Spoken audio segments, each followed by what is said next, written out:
আসসালামু আলাইকুম। আজকে চলে আসছি কুষ্টিয়া। আর আজকে আমরা যাব কুষ্টিয়া লালন ফকিরের আখড়া। আমার সাথে আছে আমার ছোট ভাই নাইম। সে ঢাকা থেকে আমার সাথে কুষ্টিয়া ঘুরতে আসছে।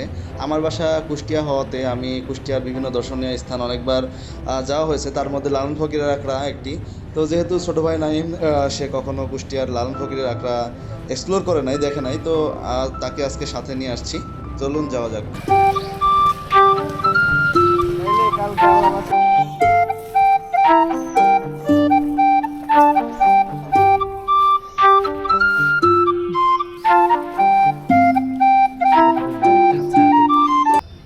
দেখতে পাচ্ছেন আমার হাতের ডানে, এটা হচ্ছে সেই বিখ্যাত ভাস্কর্য একতারা।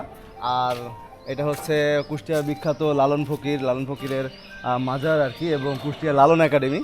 তো আজকে এই জায়গাটা আমরা এক্সপ্লোর করতেছি। মূলত এইটাই মাজার।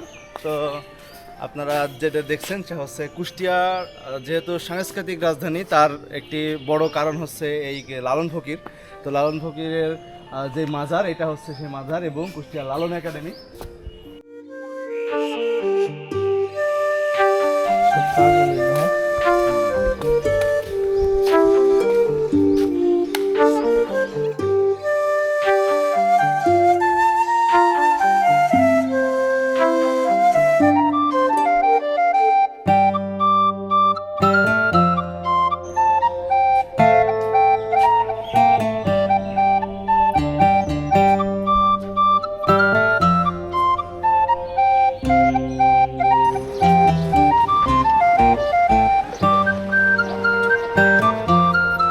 বসে আছি যে একটা দিঘির পাশে। তো এই দিঘিটা পুরোটা কচুরিপানা দিয়ে ভরা, একদম সবুজ। যে দিঘিটা দেখতেছেন, এই জায়গাটা অনেক দূর থেকে অনেক সুন্দর বাতাস আসছে এবং খুবই ভালো লাগছে বাতাসটা, যেহেতু অনেক গরম পড়ছে আজকে। এবং এই দিক দিয়ে যে বাতাসটা আসতেছে, মানে সো নাইস একটা ওয়েদার এখন ফিল করতেছি।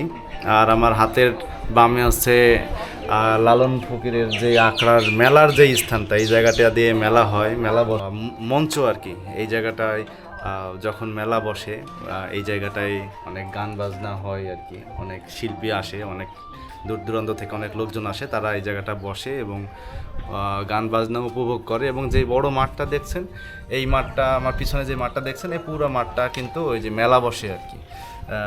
যখন লালনের বছরে 2বার মেলা বসে, তার মধ্যে মানে এই জায়গা, এটা একটি গাছের ডাল ছিল। এটা গাছের ডালটা যেহেতু ভাঙছে, কোনো একটা শিল্পী সে নিজের হাতে নষ্ট করে গেছে মানুষের মাথা আর কি। হয়তো বা এটা লালন ফকিরেরই মাথার আকৃতিতে বানানোর চেষ্টা করছে, ওই রকমই মনে হচ্ছে কিছুটা।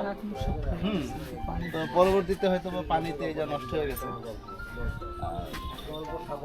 দেখতে অদ্ভুত লাগলো আর কি জিনিসটা।